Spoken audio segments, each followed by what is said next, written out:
Hello everyone, my name is Jen and welcome to the Book Refuge.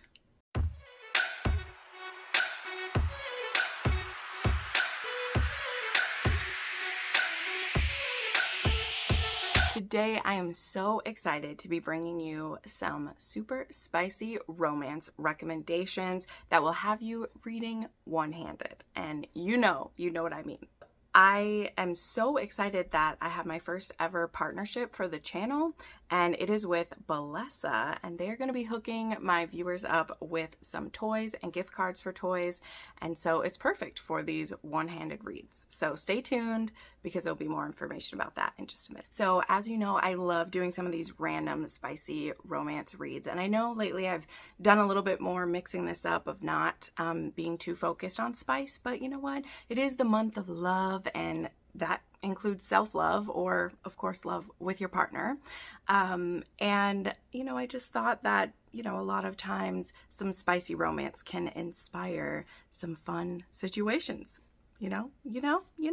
So when you get the feeling to reach into your toy chest, Belessa is here for you. So this is the perfect time to mention more about our partnership. Now, I'm not exaggerating when I say that I have been a huge fan of Belessa for a long time now. I have been eyeing up their products. I definitely have visited some of their other sites as well. And again, if you know, you know. They are a by women company that is about all things sexual wellness, and they're here to empower and excite and engage everyone in celebrating their sexual wellness.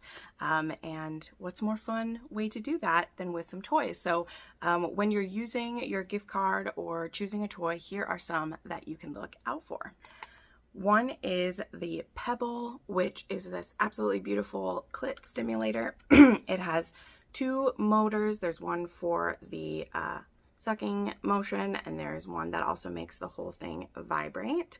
This is very discreet. It fits in your hand ergonomically, and there aren't a bunch of annoying different pattern modes that are like, it is just different levels of vibration going up. So this is perfect for some self-fun time, right?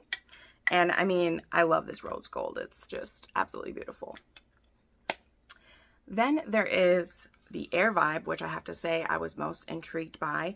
I tend to struggle a little bit with G-spot and clit stimulator toys because it's sometimes hard to find the right size for my own body, right? But this one is great. It does have the dual stimulation, as we meant, and it comes in the discrete casing like everything else, but this one is a little bit flexible, right? So you can get it in the right position for both parts of you. This one, you control it right here with these. This is completely waterproof, it's rechargeable, and it is silent, but that doesn't mean that it isn't still doing its job, for sure. And we also have the Demi Wand, which is just beautiful. This works for all body types, which means there's orgasms for everyone. This has an innovative design, and it's whisper quiet. It's so soft. Okay, it's so soft. It's compact and discreet, and it comes in the cute charging case like they all do. This one is also 100% waterproof. There isn't any place to really worry about that, so you can take this one into the shower for some discreet pleasure time if you'd like to. You know, the men do it. We should be able to do it too, right? I'm just saying. And there's USB rechargeable for these. So this one is also very flexible, which allows you to get to just the right angle and pressure that you need. And there's also no annoying pattern modes with these either. It's just, this one is just nice and simple, and you go through all the, it can really work for you there. So check out our giveaway in the description or the pinned comment, and make sure you find some new goodies to add to your toy chest. And let's get into these recommendations. Okay, so I actually have two like series that I want to recommend, because each book that I've read in these so far has been just like so much hot, steamy connection between the characters. I just love it. One that I'm actually currently reading this series right now, and I did it in kind of a weird way. I've read number 3, and then I read number 1, and now I'm reading number 2. But that is the Hockey Gods series. So Secret Obsession is actually the first one that I read, and this one is a ex's brother. And this is a really interesting situation because now that I've read the first book, I know how Willow ended up dating the older brother first, and it was never really serious for the older brother, even though he was with this girl for quite a while. The younger brother, Miles, has wanted to get with Willow this whole time, but he's had to sit by and watch his brother be a complete fuck up in this relationship. And now finally the relationship ends, and it ends in such a sad way with Knox like completely humiliating her in front of people. And now it is Miles' turn to swoop in and get her. And so he becomes her stalker, and he is going to win her over. This had some very violent stuff in the beginning of this one that not against her. I mean, there is some of the non-con, dub-con stuff happening with her, but like, it was intense, y'all. It was intense. But this whole series is like, I'm actually in the one I'm reading for my patron right now. I'm reading the second book, and I'm counting the sex scenes because it's getting kind of ridiculous. There's one in the first chapter right away, so definitely spice hitting very soon. So this hero is absolutely obsessed. There are a lot of trigger warnings in these, as I said, so make sure you see them. They have like somnophilia, stalking, non-con, dub-con, like it's all in here, so do your safeties, right? And then the other series that is just jam-packed full of spicy hotness is the Legacy of the Gods series, which I forgot to grab a copy, but it starts with God of Malice. I've been talking about this series for over a year. I just think that it is so well done. Like, it grips me right away. And again, these also involve some psychopath heroes, very dark, very obsessive. And in the first one, we're dealing with Killian, who he sees our heroine, Glyndon, contemplating hurting herself actually in the beginning. She's not really contemplating it, but she's kind of contemplating it. And Killian is a photographer, and he sees her, and he kind of threatens to help her out with what she's doing there. And it proves that she does want to live, actually, because she's like, no, I don't want to die. And he's like, well, you're like going to jump. I just want to be the one to push you. Like, he's crazy, okay? But it's because he wants to photograph what death looks like. So yeah, he's real normal. He's real normal. But what's great about this series for me is that all of the characters are children of previous series. That's why it's called Legacy of the Gods. So there's already a little bit of a built-in safety, in my opinion, because like all of them are from good homes. So there's only so much crazy that they have in them, but it does get pretty crazy with some of these. But these are hot, hot, hot for sure. Rereading, I just reread God of Pain, and just the whole way through that book, like, oh my gosh. But again, I mean, I'm saying it for all of these. Check your triggers for that stuff. Next up, we definitely have a tone shift. We'll get back to some darker ones, but we have a tone shift for Impromptu Match by Lily Mayne. So you'll know I reviewed this one recently if you watch my weekly wrap-ups, and it was not my favorite book I've read by Lily Mayne, but one of my complaints about it was that the whole last half of it is sex. So I was like, you know what? This one didn't quite work for me, but it might work for other people because it's pretty sexy. So yeah, there's that. Anyway, yeah, super hot, super sexy, and it is monster banging, romance, and I had a great time with it. But what is this about? So this is kind of an office romance, kind of a hidden, like monsters are hidden from people, and our hero Taylor, I think it's Taylor, stumbles across this like underground monster wrestling club, a wrestling thing, and he meets Holt, who is one of the like owners and like runs it, and he has revealed what he looks like to Taylor, and Taylor's really intrigued by him. He at first thinks Holt is cosplaying as this monster, but it becomes clear that, oh, you're actually a monster, but I don't really care. I'm attracted to you anyway. And then they go at it like bunnies. Like I said, the whole second half of this was kinky hotness, and I am never going to shake a finger at that. It just, the story wasn't quite everything that I wanted. I still, even when it's still very spicy, I still want the story to hold up as well too. So, you know, there was a little bit left to be desired for me, but that's okay. That's okay. It will definitely work for this prompt for sure. All right, then we have The Man I Know by Daisy Jane. Now, this one also has some darker kinks in it, but it is a completely consensual the whole way through because it is a married couple. They are a healthy married couple, but our hero, Laws, Laws, like Lawson, but Laws is his nickname. He has been hiding a secret that he has some rape fantasies, and he would never act them out with his wife. He's only ever watched porn that had it in it, but he does fantasize about being able to try those things out with his wife. And when his wife catches him masturbating to that one day, she's like, why haven't you shared this desire with me? It makes me feel like we're not connected. And he's like, no, I just didn't want to scare you. Like, there's something wrong with me. And she's like, baby, there's nothing wrong with you. Like, let's check this out. Now, that is the kind of communication that I love. And I love that when he finally does talk through what he wants with her, she's like, hey, well, let's try it. Let's try it. Like, I trust you. I love you completely. Let's see if it works. So this is about them discovering what new kinks they're into and how it works. And then also dealing with the emotions of that as well. You know, just because a man might think he wants to do some of those, like, what is the aftercare that he needs after going to that place in his head to role play with his wife? You know, like, I think we forget about what the doms or what the tops, you know, it feels so real to them too. So they might think they enjoy that type of play, but then when you actually enact it on someone you love, like, what does that do to your head? And I feel like this book really explored that well. And honestly, I would say a good portion of Daisy Jane's books are one-handed reads, but she explores some kinks that we're not used to, and also has some great stories. But this was a standalone of hers that I discovered, and I loved it so, so much. And it is also hot, hot, hot. Like, it's great. All right, then we have another monster one here. We have Hoarded by the Dragon by Lillian Lark. And this one actually starts with some banging where we have a dragon who is going into heat, and our heroine is a little thief who has snuck into his home to steal something, and she's come across a very angry, horny dragon. And she makes a bargain with him that she'll let him breed her if he lets her get away at the end of it. So she agrees to basically fuck him all night long. They have a great time. And he's not supposed to be able to get anyone pregnant because, with a little explanation, like, dragons only have one mate, supposedly, and he lost his mate.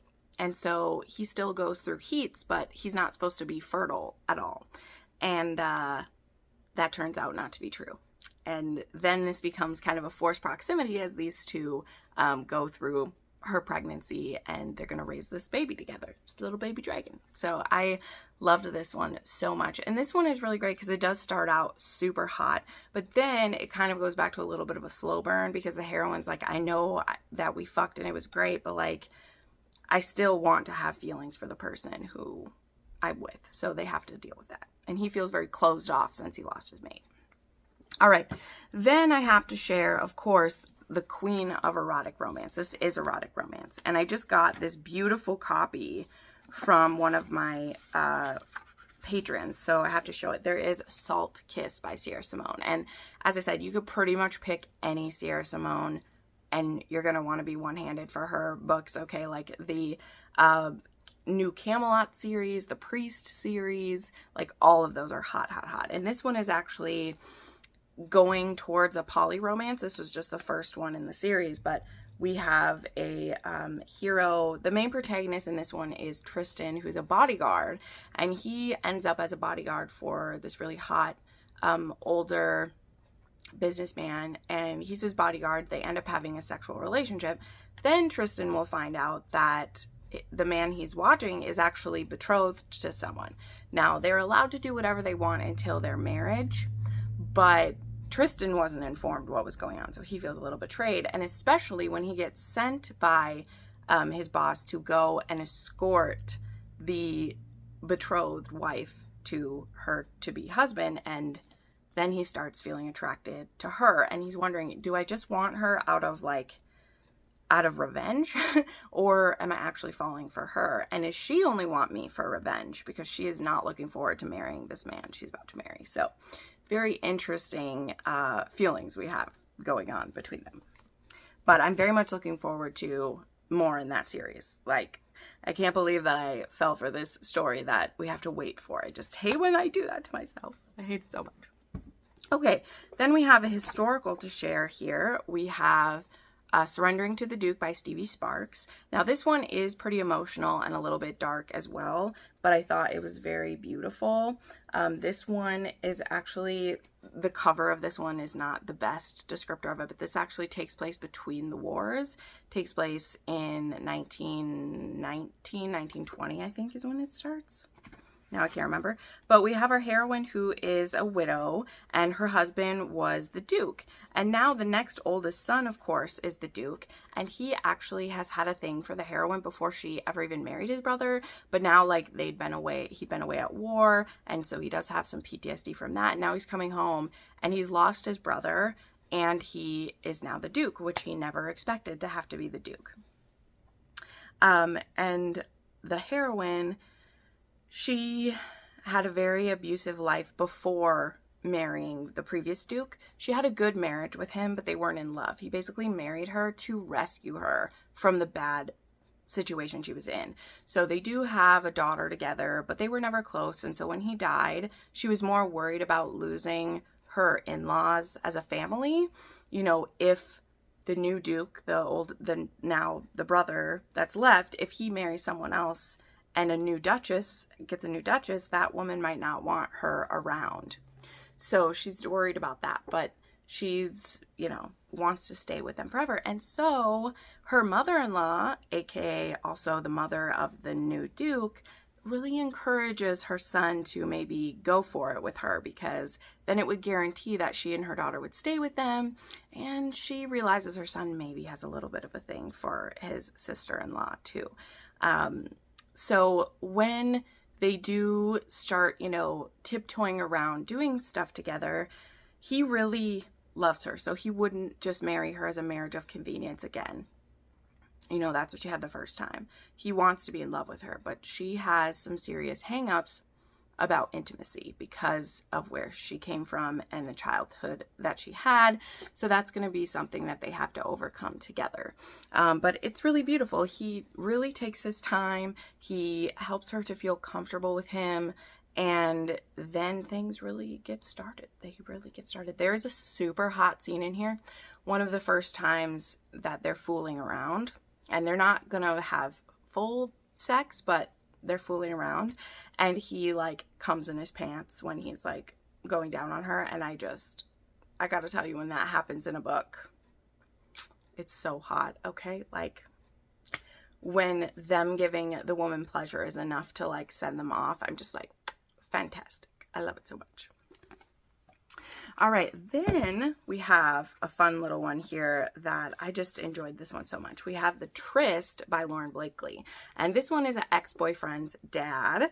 And what happens is our heroine is in a different city for like a convention or so. I can't quite remember, but she meets the hero at while she's away for the weekend. And they have a weekend nightstand together, and it's super hot. And then she goes back to the States. I believe he lives in England. She goes back to the States, and they're not expecting to ever get to see each other again, but they did share their phone number, and they're like, if you're ever in the States, like, look me up, you know. And it just so happens that his son lives in the States, and when he, you know, decides to go visit his son, he's like, well, maybe I'll look that woman up, because they have texted a little bit and they can't stop thinking about each other. So he's like, maybe she's still feeling that way about me too. But all of that comes to a screeching halt when either he runs into her, she runs into him. I can't remember who does who. It's been a little while. It is. But her college ex is a friend, and I believe they never did even sleep together. They didn't, because this is the virgin society. She's actually a virgin when she has the one night stand, right? So she never slept with his son, but they did date for a while. And so her friend introduced her to his dad, and it's the man that she's been dreaming about for all these months, and is completely off limits to her. So sad day. But they're just so drawn to each other, and I really loved the feelings that they had for each other and how that like grew. And just how, you know, they don't want to hurt his son, but they just feel so much connection between the two of them that they really have no other choice but to make a go of it, you know? Okay, and then I decided to share one of my favorite series from back in the day. I've actually been contemplating rereading this series because it's been such a long time, and I just remember that these books were like an awakening for me. I mean, not a sexual awakening, but they were kind of a kink awakening for me, and exploring some different kind, you know, because I had liked some dirty talk. I was okay with some Spanx now and then, and I'd read some bondage, but I hadn't read anything like, I hadn't read a ton of it, and I feel like this is a good like intro to darker romance while still being very safe at the same time. And I also want to show off these beautiful covers. So there is the Wicked Villain series by Katie Robert, which she started like writing these during, well, I think she started them before COVID, but she really like plowed through these stories. But this is Desperate Measures. This one is kind of based on Jasmine and Jafar. This one has CNC in it, and it has voyeurism, and we get introduced to the hot club in this one where a lot of this sexual deviancy goes down. Because then the next one is Learn My Lesson, and this one is about the owner of the club, Hades, and his longtime woman, Meg, and they're a little dissatisfied in their relationship currently, and so as a gift to her, Hades procures Hercules, who gets a job at the club, and he kind of tricks him into a bit of servitude and then offers him to Meg. And Meg, she's having some trouble resisting Hercules, but also, you know, there's a reason why Meg and Hades have been together so long, and they share a lot of the tastes. So they do dom Hercules together, and Meg gets dommed by Hades. So it's like Hades doms both of them, and she will dom Hercules as well. There's pegging in this one. It is so hot. I need to revisit these. For sure. Okay, then there is A Worthy Opponent. This one is based on Captain Hook and Tinkerbell. And in this one, Peter Pan is actually the bad guy. And Tink was able to escape him for a while by working for Hades. So she actually was one of the girls at the club that would do scenes with people that would work there, whatever they needed. But now her like agreement with him is up, and she's getting kicked out of the club, and so she has no one to protect her. And so Hook approaches her and is like, let's enter a marriage of convenience. I'll keep you safe from Peter Pan, and you can also help me bring him down. So she very reluctantly enters into this, basically because she has no other choice, but also he knows a lot of the kinks and the things that she likes, and so they can have a very pleasurable time together if only she will let him. So this one has a few things I really like in it. It has some sharabi used, which is beautiful. It has him giving her a wedding gift by sharing her with different men, which was hot. Okay, it was hot. And then it also has a hero using the safe word. Well, I mean, heroes uses it. The dom using the safe word, and I really like that as well. All right, then we have The Beast, which is based on, of course, Beauty and the Beast, and it's based on, like, there's Belle, Gaston, and, like, Beast, but their names are Gaetan, Beast, and Isabel. I think her name is Isabel. Ooh, I also have some spicy art from that one here. It's so hot. But yeah, this one, she'd actually dated either of them at different times, and now she comes to make up with them, and they don't make her, but she agrees to be their like willing slave for a certain amount of time. She's still able to use her safe word. She's still able to get out of it if she wants to, but it's also a chance for them to get out a lot of their frustration on her. So there are a lot of different dynamics through this whole thing, but this is an MMF, so Gaetan and Beast definitely have some scenes together too. It's really hot. Then there is The Sea Witch. This one is an FFM. This one is Ursula, Ariel, and Eric, and it's Alaric, Zuri, and now I can't remember. Alaric, Zuriel, and Ursa. It's Ursa. So she wants revenge on Zuriel's father, and so she ends up purchasing her in a like virgin auction or something like that, or a sex auction or whatever. And it turns out that Alaric has kind of been playing her the whole time to get her for Zuriel. So there's some, or for Ursa. So definitely some deceit going on. And then there is Queen Takes Rose. And this one is a sapphic romance, and it is supposed to be kind of like Maleficent and Aurora. And throughout the whole series, you see Aurora, and she's a brat, and Monroe, I think, is Monroe the name? I can't remember the name of the names they use, but the Maleficent type character, she buys her for a certain amount of time, and they get to test out their relationship together. I don't know another way to say it, but there we go. So that whole series is extra spicy, extra fun. Definitely check it out. So yeah. Thank you so much for watching this video. Thank you so much to Belessa for partnering with me for this video. And of course, as I said, make sure to check out the giveaway happening. It will be in my comments or in the description. I'll also have links to all the books that I mentioned if you want to grab one of these. And yeah, you take these and go forth and have a great time. Some self-love time, okay? Bye.